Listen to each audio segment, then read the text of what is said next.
Guys, welcome back to my channel. কেমন আছেন সবাই? এর আগে আমি ইউটিউব চ্যানেলে আপনাদের জন্য একটা পোস্ট করেছিলাম, যেখানে আমি বলেছিলাম আপনারা কোন ড্রামা এক্সপ্লেন চান।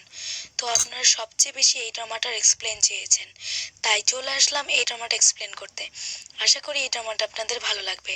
ড্রামার শুরুতেই আমরা দেখতে পারি ধ্বংসবশেষী পৃথিবী। সেই সময়কালে ডেভিল রাজার রাজত্ব চলছিল।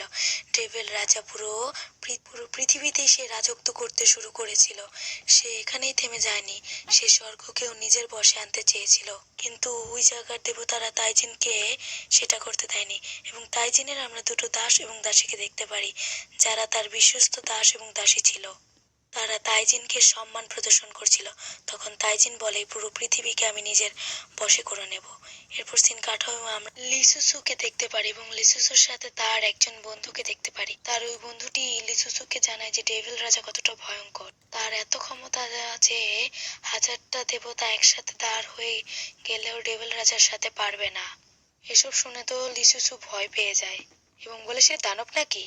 এর পরের সিনে আমরা দেখতে পারি ডেভিল রাজার সৈন্যরা ওই লোকটির কাছ থেকে মিরর অফ দ্য পাস কেড়ে নেয়।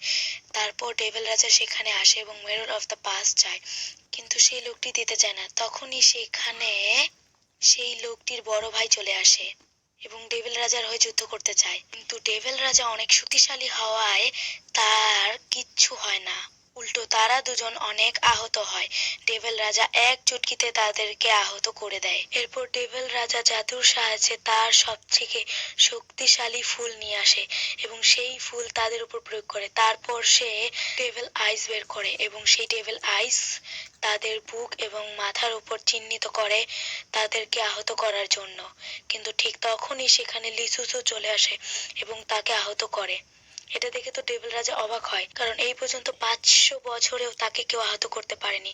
তখনই সেই মিরর অফ দ্য পাস লিসুসুর দিকে ছুঁড়ে মারে তার ফাদার, এবং মিরর অফ দ্য পাস নিয়ে সে পালাতে গেলে ডেভিল রাজা তাকে ধরে ফেলে এবং ডেভিল রাজা নিজের ভয়ানক রূপে চলে আসে এবং লিসুসুকে ভয় দেখাতে শুরু করে এবং সে তার সবথেকে শক্তিশালী তরবারি বের করে এবং সেই তরবারি দিয়ে লিসুসুকে আঘাত করে। তখনই তার mirror of the pass activate হয়ে যায়। তখন লিসুসু উঠে গিয়ে ডেভিল রাজার সাথে ফাইট করতে যায়, কিন্তু সে তো সাধারণ পরী এবং সে ছিল ডেভিল রাজা, তাই লিসুসুকে সে সহজে হারিয়ে দেয়। তখনই লিসুসুর থেকে মিরর অফ দ্য পাস পড়ে যায়। যখন ডেভিল রাজা তাকে মেরেই ফেলতে যাবে, তখনই লিসুসুর মাথার থেকে একটি আলো বের হয়, যার ফলে ডেভিল রাজা তাকে ছেড়ে দিতে বাধ্য হয়।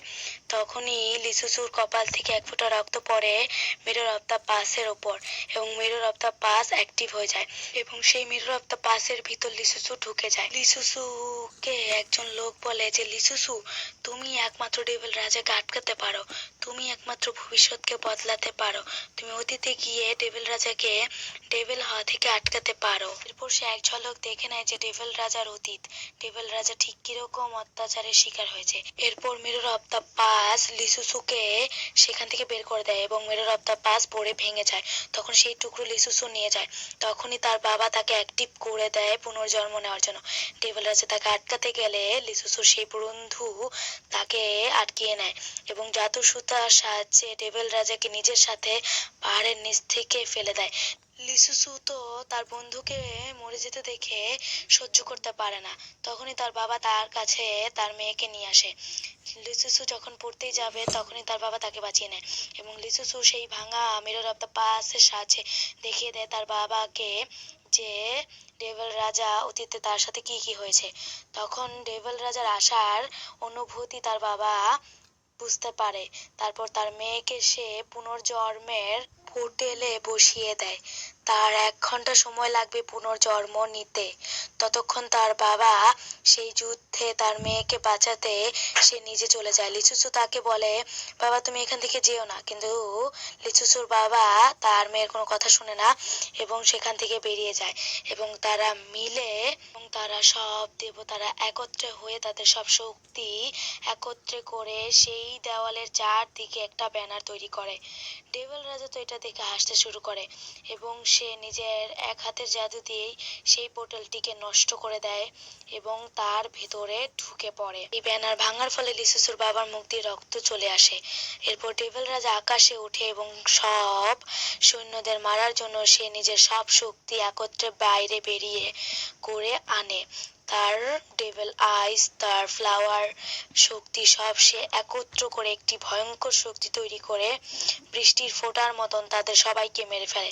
ডেভিল রাজা লিসুসুর কাছে আসলে লিসুসু চিৎকার করে বলে যে ডেভিল রাজা, এর পরের জন্মে আমি তোমাকে কোনোদিনও ডেভিল রাজা হতে দেব না। এরপর আমরা ডেভিল রাজার মুখে আতঙ্কের একটি ছাপ দেখতে পারি।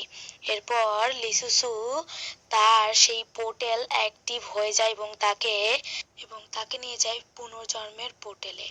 আশা করি আপনাদের এই ভিডিওটা ভালো লেগেছে। নেক্সট পার্ট যদি আপনারা চান প্লিজ কমেন্ট করবেন। তো আজকের মতন বাই বাই, আল্লাহ হাফেজ।